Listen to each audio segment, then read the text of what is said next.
Max and Viz have a special object type called wall, which is categorized under AEC Extended.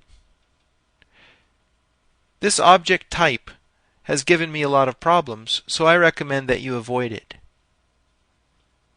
However, it has some interesting functionality that I'd like to demonstrate.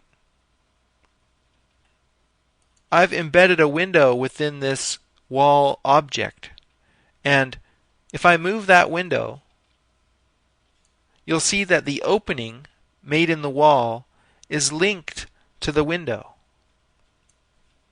This is a great feature.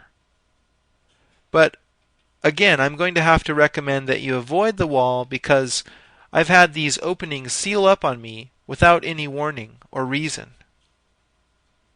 It's much more reliable to create openings in your own walls and place windows within them.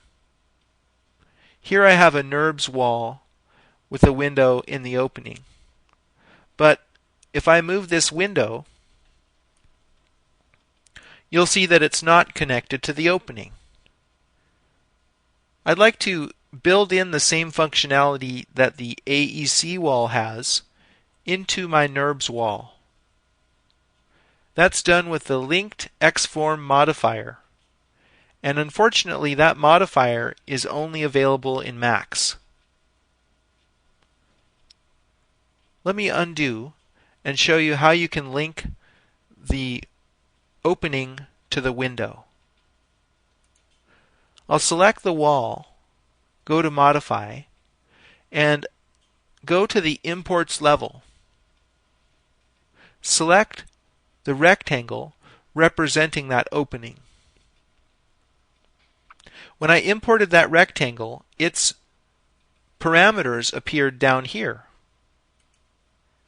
Now, believe it or not, I could have imported the rectangle with a stack of modifiers on top of it.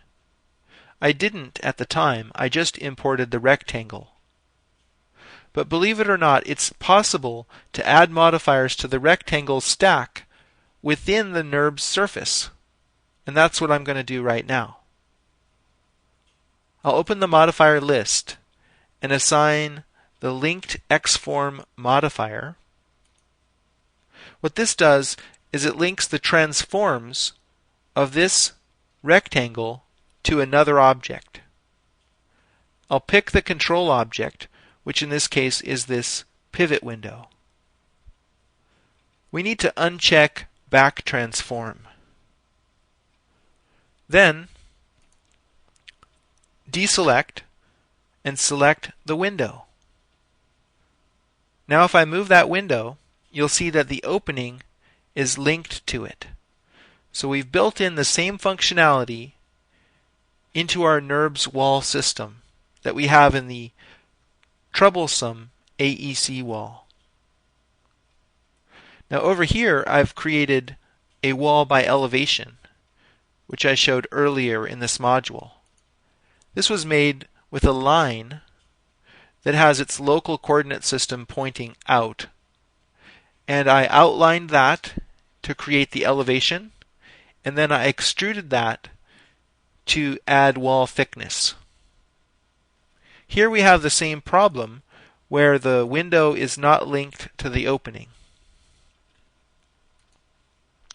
Let's remedy that.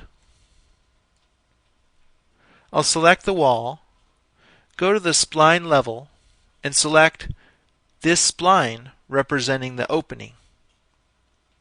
While still in the spline level, I'll assign a modifier, linked XForm. Notice that the spline subobject symbol is over here, indicating that we are linking the transforms of the subspline to another object. I'll pick a control object, which is this window. I'll deselect, and then select the window and move it. The opening now tracks with the window.